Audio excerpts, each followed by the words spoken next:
Let's start with a question. Why does Leviticus even exist? To answer that, we need to step back to a moment of crisis. The Israelites had just been freed from slavery in Egypt. They were no longer under Pharaoh's whip, but they were also no longer under Pharaoh's rules. They were free. But freedom without structure is chaos. And so, Leviticus steps in, not as a burden, but as a gift. It's a guidebook for a people learning how to live as a holy nation, set apart for a divine purpose. Leviticus is not a book of thrilling battles or grand adventures. It is, however, a book that reveals something even greater, a divine blueprint, a system of laws, sacrifices, and rituals designed to shape a people into something more than wanderers in the wilderness, a nation set apart, a people holy unto God. But why all the laws? Why the sacrifices? Why the seemingly endless regulations about what to eat, what to wear, and even how to handle disease? To the modern reader, Leviticus may seem like an ancient rule book, difficult to understand, even impossible to relate to.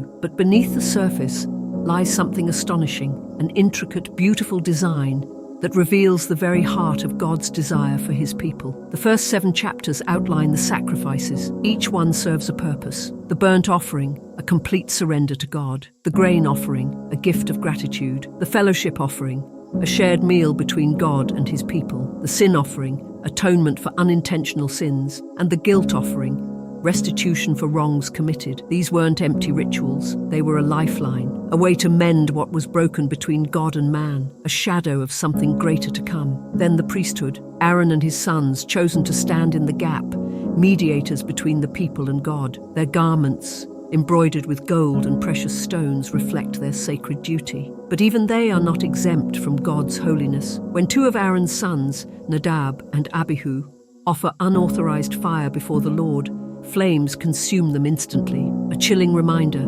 God's presence is not to be taken lightly. And then come the laws of purity, laws that touch every aspect of life, from diet to disease, from childbirth to bodily discharges. Why such detail? Because holiness isn't just about rituals, it's about daily living. God is teaching his people that every moment, every choice matters, even what they eat. The clean and unclean animals weren't just dietary restrictions.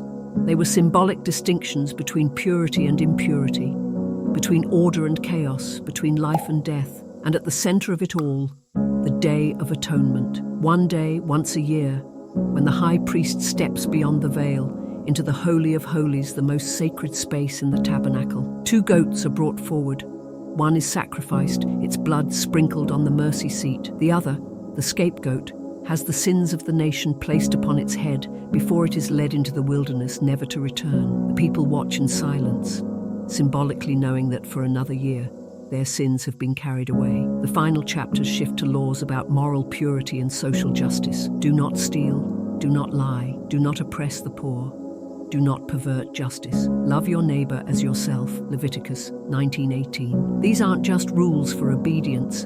They are instructions for a just and compassionate society, a reflection of God's righteousness in human relationships. But here's the best part. Leviticus isn't just a set of rules to follow, it's a story to enter. It's an invitation to see the world and ourselves through the eyes of a God who cares deeply about how we live, how we love, and how we treat one another. Thanks for watching. Please make sure to like and subscribe to the channel.